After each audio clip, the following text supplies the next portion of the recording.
성경을 공부하는 목적, 첫 번째, 제1강입니다. 의의 결과에 이르게 못하는 지식욕은 정욕. 오늘 본문은 하나님의 말씀, 디모데후서 3장 1절에서 17절입니다. 이 부분은 여러분이 자주 읽으시는 말씀이니 다 잘 알고 계실 것입니다. 본문의 내용을 살펴보면 처음에 말세에 고통하는 때가 이를 것을 말했고, 다음에는 배교하는 자들의 여러 가지 증상이 어떤 것인가에 대해서 말하고 있습니다. 특별히 항상 배우나 마침내 진리의 지식에 이를 수 없느니라 하는 말로써 여러 가지의 욕심에 끌려서 거룩한 것을 거룩한 것으로 여기지 못하는 것을 지적하고 있습니다. 자기 속에 신령한 능력이 거하지 아니하고 항상 욕심에 이끌려서 거룩한 종교도 자기의 욕망을 달성하는 한 수단으로 쓰는 사람들을 그리고 있습니다. 그런 사람들은 항상 배우나 마침내 진리의 지식에 이를 수가 없습니다. 그리고 그런 이들은 마치 옛날 애굽의 술사들, 모세를 대적했던 얀네와 얀불에 같은 사람들이라고 했습니다. 그 다음에 사도 바울 선생이 자기의 핍박에 대해서 사랑하는 아들 디모데에게 잠깐 언급을 하고 누구든지 그리스도 예수 안에서 경건하게 살고자 하면 핍박을 받는다는 말씀을 하셨습니다. 악한 사람들과 속이는 자들은 더욱 악하여져서 속이기도 하고 속기도 하지만 너는 배우고 확신한 일에 거하라. 그리고 내가 어려서부터 성경을 알았다 하는 말씀을 하고 이어서 그 성경이 어떤 역할을 하는지 설명하였습니다.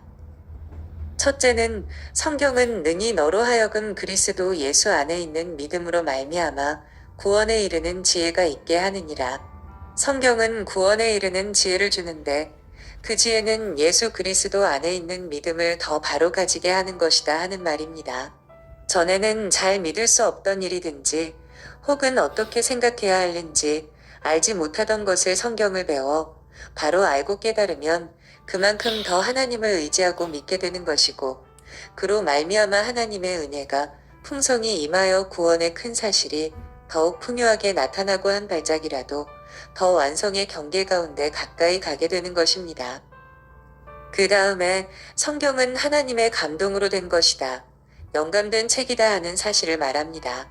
그래서 성경은 교훈하고 잘못된 것을 책망하고 비뚤어진 것을 바로잡고 또 마땅히 알아야 할 이에 대해서 바르게 교육하기에 유익하다고 합니다. 또 성경은 하나님께 속한 사람을 이지러지고 결함투성이의 상태가 아닌 건전하게 장성한 사람과 같이 온전하게 만들며 또한 모든 선한 일을 행할 능력을 갖추게 한다는 것입니다. 즉 성경은 우리에게 은혜를 전달하고 소개함으로써 마땅히 행해야 할 여러 가지의 선을 온전히 행하게 하는 것입니다. 이와 같이 우리는 성경을 공부하면서 여러 가지 은혜를 받게 됩니다. 그런데 성경 공부를 하면서 조심해야 할 것들이 있습니다. 성경을 공부하는 것은 먼저 그리스도의 도리에 대해서 잘 알지 못하니까 좀 더 잘 알기 위하여 공부하는 것도 있습니다만 그리스도의 도리에 대해서 더 깊이 알기만 하겠다는 그런 지식욕을 만족시키겠다는 것만으로는 그렇게 큰 효과가 나지 않습니다. 어떤 도리를 안 다음에는 그 안 것에 의하여서 무엇이 발생해야 하는 것입니다. 그런데 안 다음에도 별로 다를 것이 없다든지 몰랐을 때와 비교할 때 무엇이 크게 판이할 것이 없이 여전히 막연하고 막막한 상태라면 그것은 알려는 욕심을 채우느라고 시간을 낭비한 것뿐이니 결국 하나도 좋을 것이 없습니다. 시간 버렸으니 좋지 아니하고 정력 버렸으니 좋지 않은 것입니다. 무엇보다 알고 싶어서 알아보았다 하는 그 욕심을 채웠다는 것이 그렇게 좋은 것이 아닙니다. 의의 결과에 이르게 하지 못하는 지식욕은 결국은 정욕이기 때문입니다. 성경 공부에서 얻는 여러 가지 유익. 성경을 공부할 때 여러 가지로 주의해야 할 점이 많은 것을 우리가 늘 생각해야 하지만 동시에 성경에서 얻는 여러 가지 것들에 대해서도 늘 바르게 생각해야 할 것입니다. 간단한 예를 하나 들면 마음이 슬프고 괴로울 때 우리가 성경 공부를 하고 성경을 읽는 데에서 위로를 받습니다. 성경에 있는 여러 가지 이야기나 위로의 말씀이나 권고하는 말씀들을 읽을 때에 지금까지 희망이 없고 없고 마음이 우울하고 혹은 어떻게 할 바를 알지 못하는 가운데 얼굴을 숙이고 기력이 없이 앉아있던 사람에게 무슨 조그마한 희망이 생길 수가 있습니다. 혹은 이렇게 하면 나을까, 저렇게 하면 나을까 할 때에 어떻게 하라는 무슨 말이 나오면 거기 확실한 약속이 안 붙어 있을지라도 아, 그렇게 하면 좀 낫겠지 하고 자기 쪽으로 잡아당겨 생각을 해서 그 일을 하게도 됩니다. 이렇게 성경은 위로를 주기도 하고 어느 때에는 마음의 결정을 돕기도 합니다. 성경 속에는 문학적으로 우수한 기록들이 여럿 있습니다. 우리는 문학 서류를 통해서 희열이나 애상, 분노나 슬픔, 사랑이나 비통 같은 여러 가지 것들을 느낍니다. 재미있는 소설을 읽을 때 그 소설의 주인공이나 소설의 장면에 의해 자기도 모르는 사이에 주관적으로 흥분하기도 하고 탐해하기도 하고 통쾌하다고 느끼기도 하고 때론 안타깝다 하는 감정의 세계로 이끌려 들어가는 것입니다. 성경을 읽으면서도 성경 기록에 있는 여러 가지 이야기들이나 사실들을 보면서 그로 말미암아 내 마음도 그들과 같이 웃기도 하고 슬퍼하기도 하고 분노하기도 하고 즐거워하기도 하는 경계로 이끌려 들어가는 것인데 그렇게 함으로 어느덧 성경에서 이야기하는 바에 공감도 하고 위로도 얻습니다. 이것은 훌륭한 문학 서류가 주는 영향이요 결과인데 그런 것을 성경에서 얻고 과연 참 하나님의 말씀은 좋습니다 하고 생각하기도 합니다. 그런 것만이 아니라 성경은 우리에게 어떤 사상의 지침이 되어서 성경을 읽음으로 행해야 할 것과 행해서는 아니 되는 것을 더 잘 구분하기도 합니다. 즉 도덕적인 지침도 되고 어느 때는 이 세상과 인생의 문제에 대해서 어떤 사상의 원천 노릇을 하는 것입니다. 성경은 사람들에게 세상, 인간, 사회 혹은 가정, 그 밖의 여러 가지 것들, 무엇보다도 하나님에 대해서 어떻게 생각해야 할 것인지를 가르쳐주는 까닭에 그런 것들을 배워가지고 지금까지 이런 사안에 대해서 심오한 생각이 없던 사람들로 하여금 차츰차츰 깊은 생각을 가지게 하기도 합니다. 이런 것도 성경이 가지고 있는 큰 구실입니다. 성경을 배울 때에 거기에서 이러한 여러 가지 중요한 것들을 배운다는 것도 매우 중요한 일입니다. 특별히 성경은 하나님에 대해서와 하나님과 이 세상 사람의 관계를 자세히 가르쳐주는 책입니다. 다른 말로 하면 신학의 원천이 되어 신학 지식을 넓혀 줌으로써 기독교라는 것을 어떻게 생각해야 하며 참된 신앙은 어떻게 가져야 하는 것인가에 대해서도 알게 합니다. 성경의 이런 점도 우리에게는 심히 중요한 구실을 합니다. 이런 성경의 능력으로 말미암아 우리는 그것이 과연 하나님의 말씀이라고 생각하고 감사히 받는 것입니다. 우리가 성경 공부를 할 때 이상의 것들을 찾아서 얻으려고 하는 생각이 많습니다.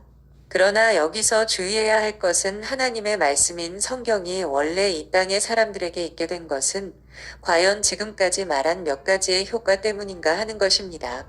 가령 훌륭한 문학 서류와 사상 서류로서 어떤 영향을 주려고 한다든지 도덕적인 글로서 사람의 행동의 규범을 특별히 일러주려고 한다든지 그렇지 않으면 더 나아가서 사람이 가지고 있어야 할 하나님에 대한 정당한 종교적인 감정이나 태도나 지식을 집어넣어 주려고 즉 신학의 한 원천으로서 존재하는 것이라든지 하는 이런 요소들이 성경이 가지고 있는 참된 존재의 의미요 목적인가 하는 것입니다. 성경이 기록된 까닭. 원래 성경이 어떻게 사람에게 있게 됐는가를 잠깐 생각해 보겠습니다. 하나님께서 최초의 사람을 만드시고 능력을 주신 후 그 사람에게 무엇을 어떻게 해야 할 것인지에 대해서 가르쳐 주셨습니다.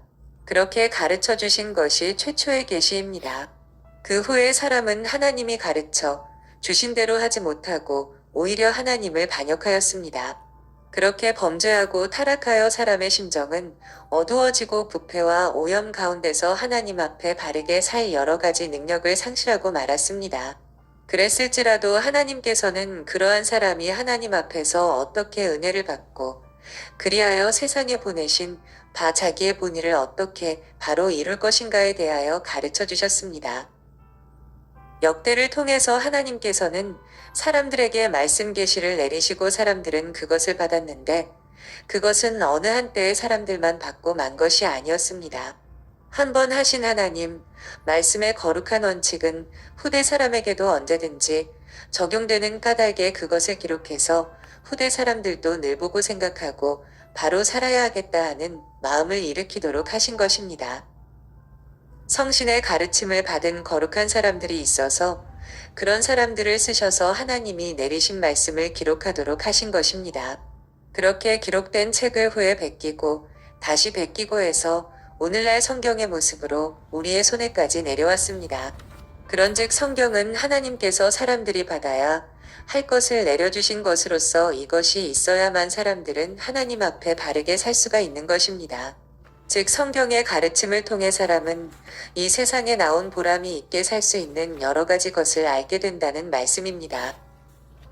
하나님께서 사람에게 이런 목적으로 성경을 주셨는데 그 본의에 합당한 열매, 결과를 내려면 사람은 성경을 공부해야 합니다.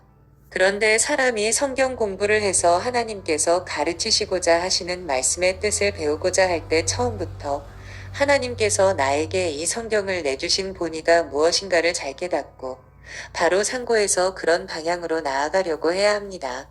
그렇지 못하고 마음 가운데 딴 것을 가지고 있게 될 때에는 성경은 성경으로서 특권 있는 능력을 그 사람 속에서 역사하지 아니한다는 것을 주의해야 할 것입니다. 성경 공부에 그릇된 목적들.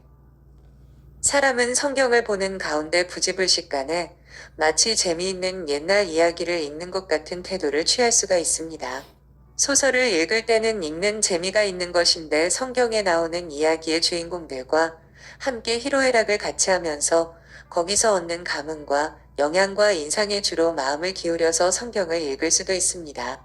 역사를 좀 더 잘 알고 특히 서양 문학을 이해하기 위한 기초로 성경 공부를 한다고 모일 수도 있는 것입니다. 그렇지 않으면 이 세상에서 어떻게 좀 더 정직한 사람으로 반듯하게 양심적으로 살아갈 수 있을 것인지를 더 깨닫기 위해서 성경을 읽을 수도 있습니다. 즉 성경을 도덕의 한 표준으로 바로 받기 위해서 그것을 자꾸 읽어갈 수가 있습니다. 가령 옛날 유교에서 가르치는 여러 가지의 도덕을 배우기 위해 고전을 열심히 읽고 외우고 그것을 노력하는 것과 같은 심정으로 성경을 실천 궁행하려고 공부할 수도 있습니다. 또 어느 때는 자기 마음의 컬컬함과 괴로움과 어려움이 있을 때 성경에서 종교적인 위로를 받고 평안도 얻고 안정도 얻고 또 어떤 방향을 지시받고 싶은 간절한 심정에서 읽어볼 수도 있는 것입니다. 세상의 모든 종교가 특별히 사람이 연약하고 괴롭고 두렵고 슬플 때 위로를 주기도 하고 버티고 살아갈 수 있는 힘을 베풀기도 합니다. 흔히 사람은 어떤 종교가 됐든지 자기의 종교에 귀의해서 인간 생애의 고통과 괴로움의 의미를 깨닫기도 하고 극복하는 방법을 배우기도 합니다. 그런데 성경을 공부할 때도 역시 그런 종교적인 의미를 주로 해서 자기의 곤란과 슬픔과 어려움 가운데에서 마음의 위로를 받으려고 합니다. 그리고 자기가 신앙하는 대상을 향해 간절히 구할 때 곤란도 펴이고 어려움도 펴인다는 약속의 말씀을 받기도 합니다. 이런 경우에는 성경 말씀에 무슨 약속을 했다든지 혹은 어떻게 하면 어떻게 되리라는 보장의 말이 나올 때 다른 어떤 말보다도 더 단꿀같이와 닿는 것입니다. 그래 그것을 읽고 좋아서 아, 그렇구나. 여기 나에게 위로하는 말이 있구나. 희망과 용기를 주는 말이 있구나. 새로 살 길을 가르쳐 주는 말이 있구나 하고 거기에 따라서 나아가는 수가 많습니다. 물론 성경의 그런 쓰임을 생각할 때 어떤 구절은 사실상 표면으로는 잘 알 수 없었으나 나중에 그 뜻을 좀 더 배워서 잘 알고 보니까 자기에게 전과는 달리 크게 용기를 주고 희망을 주고 힘을 주는 말이 되는 것을 깨달을 수도 있습니다. 그러나 어느 때는 좀 더 나아가서 대체 이 큰 종교의 근본적인 가르침은 무엇이며 어떻게 건설하며 나아가야 하는 것인가를 깊이 알기 위해서 성경을 연구하기도 합니다. 성경은 인생론이라든지 신론이라든지 구원론이라든지 하는 여러 논을 가르치니까 거기서 한 신학을 터득할 수 있고 연구를 통해 풍성한 신학 지식을 얻을 수가 있습니다. 특별히 목사가 되려 하든지 혹은 직업적인 종교인이 되고자 하는 사람들은 성경 공부를 열심히 합니다. 성경 문제에 대해서 남이 물으면 대답이라도 해야 하겠고, 웬만한 지식이 없으면 나아가서 설교도 할 수가 없으니까 다른 사람보다 재빨리 보아서 알아두어야 하겠다 생각하고서 성경을 열심히 볼 수도 있습니다. 그렇지 않다고 할지라도 기독교라는 종교를 바로 연구하고 바로 탐구하기 위해서는 성경이 가르친 바를 잘 알아야겠다 해서 공부를 할 수가 있습니다. 다른 신학 서류도 보지만 신학 서류가 원래 성경 해석에 근거를 두고 쓰인 까닭의 성경을 늘 열심히 보게 되는 것입니다. 꼭 신학자가 되겠다든지 직업적인 종교인이 되지 않는다고 할지라도 성경에 있는 훌륭한 사상적인 내용을 배워서 세상에서 어떤 사상을 가지고 살아야겠다고 할 수도 있습니다. 큰 목적을 세우고 무슨 일을 경영할 때 세상 사람들이 모두 훌륭하다고 하고 위대하다고 하는 것을 잘 깨달아서 시비를 바로 판단하겠다는 것입니다.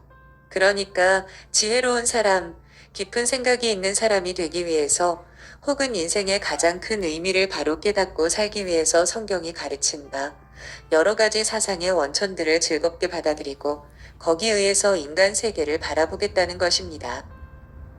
예를 들면 톨스토이 같은 이가 성경을 읽고 나서 무엇보다 성경이 가지고 있는 보편적인 정신을 크게 강조했습니다.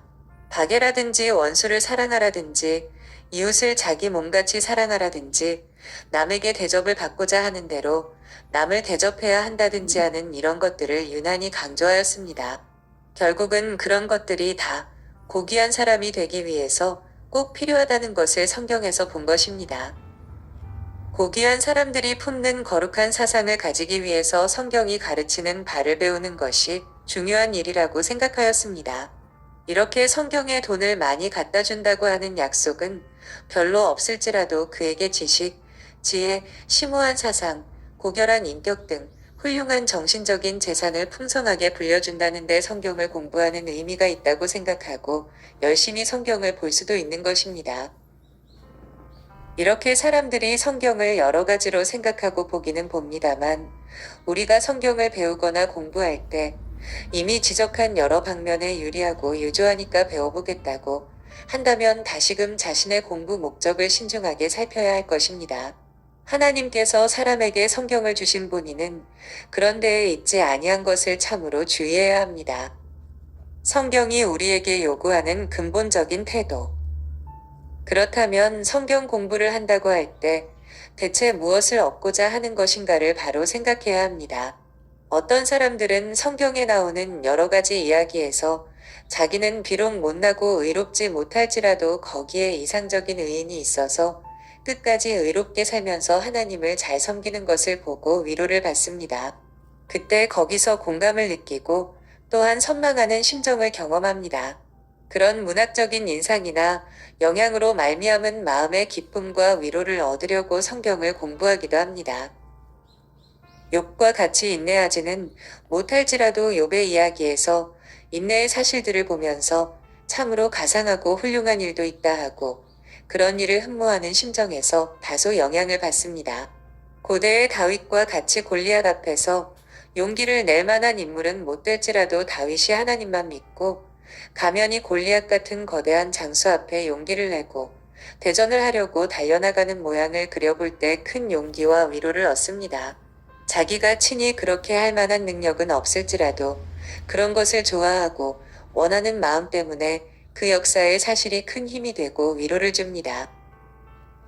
그렇지 않으면 엘리야가 하나님 앞에 직접 기도해서 하늘에서 불이 떨어지는 위대한 기도의 응답이 능력으로 척척 임하는 것을 볼 때, 아, 하나님 앞에 기도하면 큰 기도의 응답이 저렇게도 임하는구나. 그런 기도의 응답이 내게도 임했으면 좋겠지만 나는 그렇게 못할지라도 이러한 인물들이 있으니 그것 참 귀한 일이다. 우리와 성정이 같은 엘리야이지만 그렇게 기도해서 땅에 3년 이상 비가 안 오기도 하고 또 불이 하늘에서 떨어지지 않았느냐 하며 어떤 야릇한 희망을 품기도 하고 하나님 앞에서 자기도 그렇게 되기를 바라는 소원이 속에서 발생하므로 위로를 얻기도 합니다.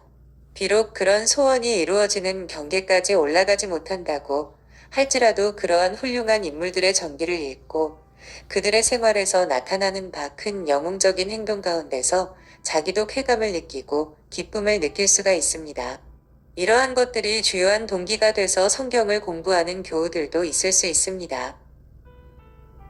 이렇게 이 세상에서 사람들이 자기 지식을 증가시키고 사상을 심오케 하고 인격을 고결케 하고 될 수 있는 대로 슬픔과 고통이 사라지기를 바라서 자기의 정서적인 요구를 더 채우기 위해서 하나님의 말씀을 공부한다고 할 때 그것이 물론 전혀 은혜가 아닌 것은 아닙니다. 그것은 성경이 우리에게 주는 소위 일반 은혜라는 것입니다. 그러나 이런 일반 은혜를 위해서 성경이 여기에 있는 것이 아님을 우리가 다시 생각해야 합니다. 하나님의 말씀이 지금 말씀드린 여러 가지 것들을 우리에게 갖다 주기도 하지만 그러나 그것들이 목표가 되어 성경 공부를 하는 것은 부정당합니다. 왜냐하면 하나님께서 성경을 주시면서 우리에게 요구하시는 근본적인 태도가 하나 있기 때문입니다. 그것은 자기의 정신적인 재산이라든지 자기의 고통을 더는 일이라든지 자기가 기쁨이나 위로를 받는 일이라든지 그런 자기를 중심으로 삼는 생활을 떠나서 가장 근본적인 세계, 별다른 세계로 들어가라는 것입니다.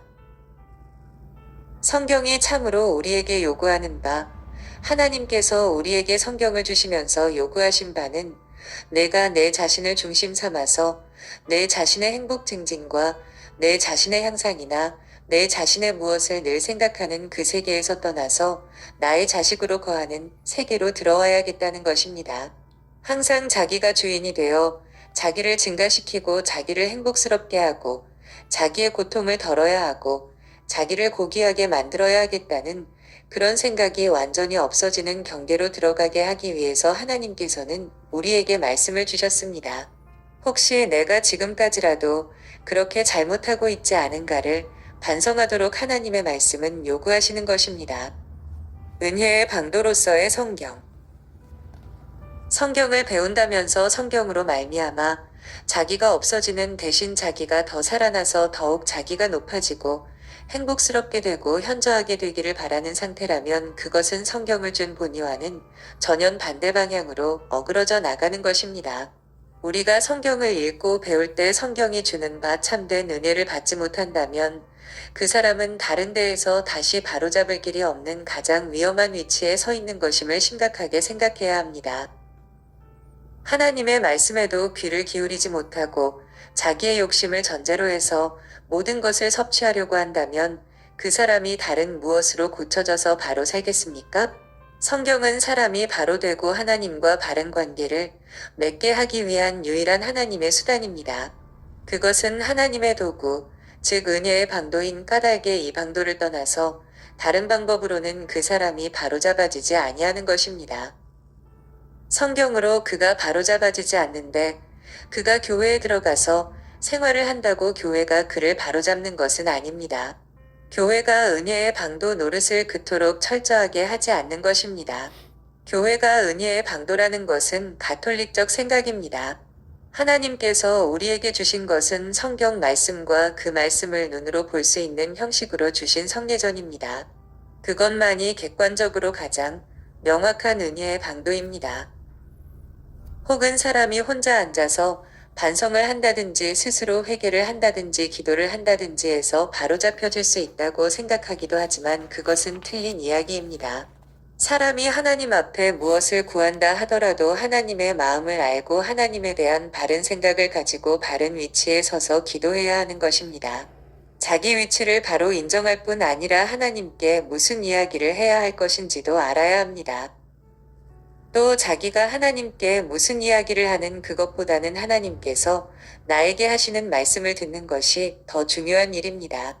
그런데 그런 것들을 다 무시해버리고 자기가 하나님 앞에 자기식으로 이야기하는 것으로 말미암아 자기가 고쳐져서 어떤 바른 위치에 놓이리라고 생각한다면 될 법이나 한 일입니까? 만일 그렇게 한다면 하나님께서 그를 바른 위치에 놓아주신다 하더라도 그것이 바른 위치인지도 제대로 알지 못할 것입니다. 회개를 한다 하더라도 그것이 성경만큼 효과 있게 나의 위치를 바로잡아 주는 것은 아닙니다. 회개라는 것 혹은 신앙이라는 것, 변개라는 것은 하나님께서 성경을 쓰셔서 사람에게 주시는 바 은혜의 내용입니다. 그것들은 은혜의 내용이지 은혜의 방법이 아닙니다. 그런 까닭에 겉으로 회개하는 사실이 저절로 그 사람을 회개하게 만들지 않는 것입니다. 기도를 않는 사람이 남이 기도한다고 그것을 모방함으로써 저절로 기도가 되는 것도 아닙니다. 남이 참으로 믿고 의지하고 사는 것을 보고서 자기도 믿겠습니다 하고 모방을 하고 믿어보려고 애씀으로써 믿음이 생기는 것이 아니라 말입니다. 그런 것들은 성경을 통해서 혹은 성경을 쓰셔서 하나님께서 성신으로 우리 안에 일으키시는 은혜의 내용들입니다. 그러니까 하나님의 말씀이야말로 가장 큰 은혜의 수단입니다. 한편 하나님께서 우리에게 기도할 수 있는 특권을 주신 것은 하나님의 크신 사랑의 표시이자 우리에게 크신 은혜를 베푸신 것입니다. 그런즉 기도는 하나님이 우리에게 주신 은혜의 결과이지만 그것은 또한 반전에서 은혜를 받는 수단으로 쓰입니다. 성경 공부의 목적을 돌아보아야 함. 그렇게 은혜를 베푸시기 위해서 쓰시는 성경을 우리가 바로 쓰지 않고 자기 욕심과 자기 행복과 자기 고기성과 자기 감정의 만족을 위해서 쓰려고 열심히 공부한다면 다른 무엇으로 그 사람을 바로잡겠습니까? 바로잡을 것이 없다는 것을 주의해야 합니다. 그러므로 우리가 하나님의 말씀을 상고하려 할 때 먼저 자기 자신의 마음을 돌아보아야 합니다. 내가 대체 무슨 목적으로 이 성경 공부를 하는가? 가난하고 괴롭고 슬프고 외롭고 어려우니까 성경 공부를 하는 데서 마음의 위로를 받고 공부하는 동안이나마 우수사려를 잊어버리고 정다운 교우들과 같이 앉아서 즐기는 것 때문에 성경 공부를 하는가? 만일 그런 이유로 공부를 한다 할 것 같으면 가장 고귀하고 신령하고 능력 있는 하나님의 은혜의 방도인 성경 말씀을 자기 자신의 정서적인 만족이나 정신적인 재산 축적을 위해서 다시 말하면 행복 추구의 도구로 이용하는 일밖에 되지 않는 것입니다. 그렇게라도 해서 성경 공부를 하면 좋지 않느냐 한다면 고귀한 것을 속되게 사용해도 괜찮다는 생각입니다. 하나님이 내신 본인은 무시해버리고 자기네 식으로 생각해서 이용하는 것이 정당한 일이겠습니까? 우리에게 아주 비싸고 좋은 새 의복이 있을 때 그 의복을 갈기갈기 찢어서 걸레로 쓰지는 않습니다. 귀한 의복은 귀한 것대로 본의 있게 써야 하는 것입니다. 우리가 하나님의 말씀을 공부할 때 말씀의 본의를 바로 이해하고 한다면 그것은 잘하는 일이지만 하나님께서 우리에게 말씀을 주신 본의를 깨닫지 못하고 자기 자신의 어떤 인간적인 요구를 위해서 사용한다면 그것은 좋은 비단 옷을 찢어서 헌 누더기같이 걸레를 만드는 것과 별로 다를 것이 없습니다. 성경은 하나님의 말씀입니다. 귀한 것인 까닭의 현실적인 효과에만 치중해서 성경을 이 세상의 병원에서 약을 주는 정도로 생각하지 않도록 조심해야 합니다. 잠이 안 올 때 잠이 오게 하려고 수면제를 먹는다든지 혹은 어디가 몹시 아플 때 진통제를 먹는다든지 하는 정도로 다룰 수가 없습니다. 성경을 어느 정도만큼의 지식을 증가시켜주는 이 세상 역사 서적이라든지 메마른 정서를 만족시켜주는 문학 서류라든지 사상 서류라든지 하는 정도로 대접한다는 것이 얼마나 황송한 일입니까? 성경은 가장 고귀한 하나님이라는 거룩한 이름이 붙어있는 하나님의 말씀입니다. 그런데 성경을 일컬어 사람들이 만든 책보다는 훨씬 좋다고 인정은 하면서 사실상 사람의 말과 동료가 되는 것 같이 생각한다면 어떻습니까? 하나님의 말씀인 성경의 초연한 권위라는 것을 확연하게 알지 못하고 그것을 사람의 말 쓰듯이 사용한다 할 것 같으면 그것이 참으로 황송한 일입니다. 여러분은 다들 그렇게 생각하거나 그렇게 사용하지 않았다면 참 잘하는 일입니다. 그러나 그렇게 안 했으면 그 대신 무엇을 했는가? 아무것도 안 했으면 모르지만 했을 것 같으면 한 열매가 있어야 합니다. 그 열매, 결과를 보고 성경을 어떻게 대접했는가를 알 수가 있는 것입니다. 우리는 이런 일에 대해서 각각 자기를 반성하고 하나님의 말씀이 왜 우리에게 있는가, 무엇 때문에 그것을 우리에게 주셨는가 하는 것을 바로 이해해야 하겠습니다. 기도.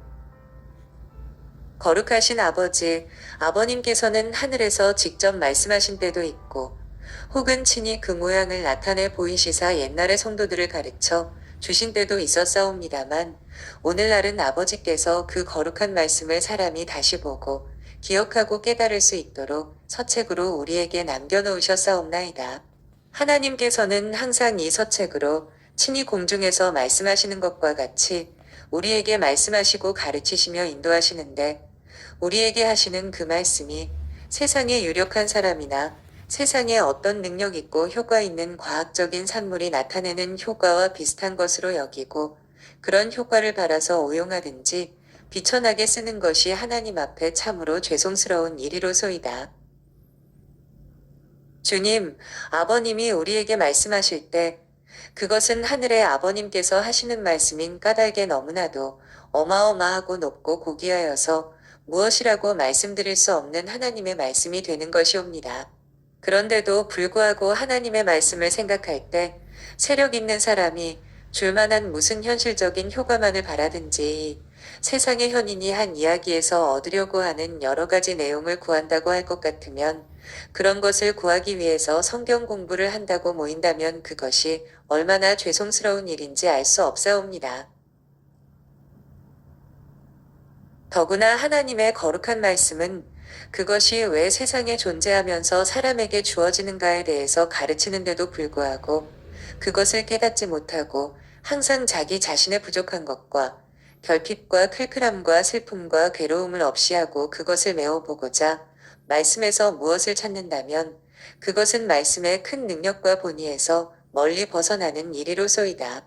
항상 자기를 본이 삼아가지고 무엇을 하려는 심정에서 벗어나지 않고 나갈 때 그런 것이 항상 우리에게 올무가 되어서 하나님의 말씀에 큰 능력을 맛보지 못하는 것을 아오니 저희가 마음을 바로 단속할 수 있게 하여 주시옵소서.